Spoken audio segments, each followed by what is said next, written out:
যদি দেখি বাংলা পৃথিবী বিশ্ব যে রাজনীতি এবং বাংলাদেশের রাজনীতি একটা অদ্ভুত অনিশ্চয়তার মধ্যে দিয়ে যাচ্ছে এবং মধ্যপ্রাচ্যে ইরান যুক্তরাষ্ট্র উত্তেজনা আমাদের একটা নতুন একটা মাত্রা দিল, যেখানে মোস্তফা খামেনির উত্থান অনেক বিশ্লেষকের মতে এটা একটা ভারসাম্যকে নতুন করে সংজ্ঞায়িত করছে।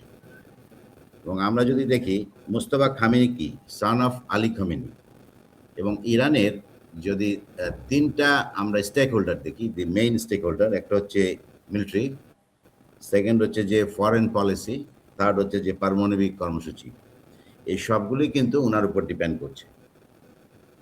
2011 সালে, if I am not wrong, USA কিন্তু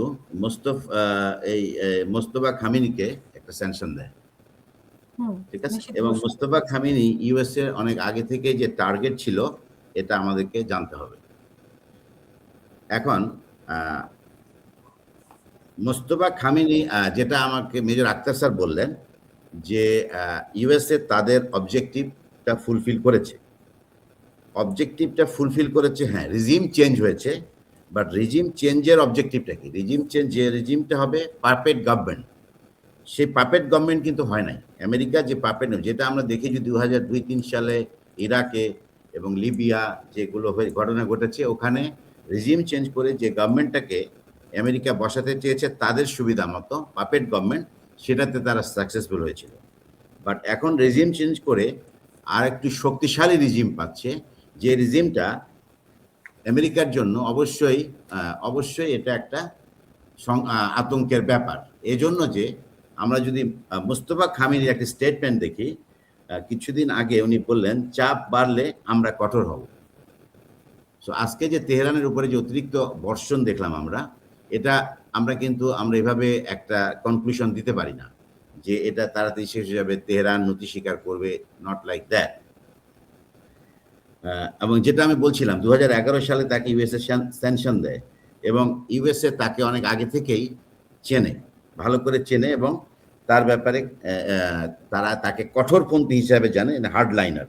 সব কিছুতে তিনি স্ট্রিক্ট এবং প্রিসাইজলি হ্যান্ডেল করেন, ঠিক আছে?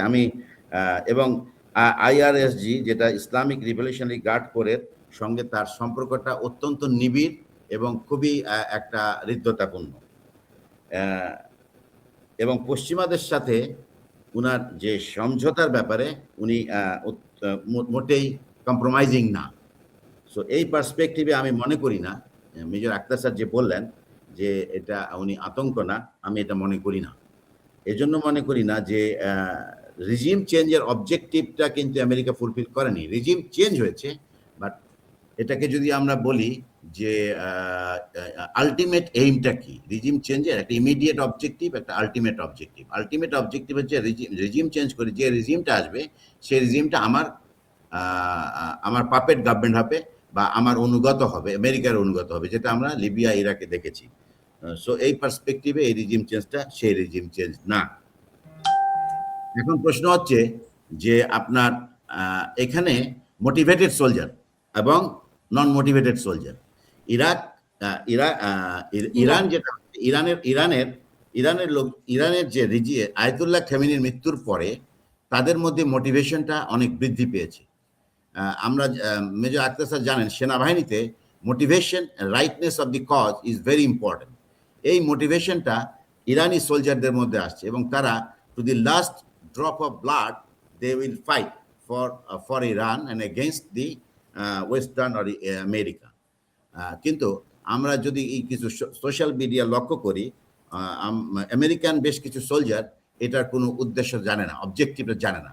তাদের মধ্যে rightness of the cause for this fighting, even some general সেই যে এটা যুদ্ধ করার কোনো প্রয়োজন ছিল না। সো তাদের রাইটনেস অফ কজ নাই।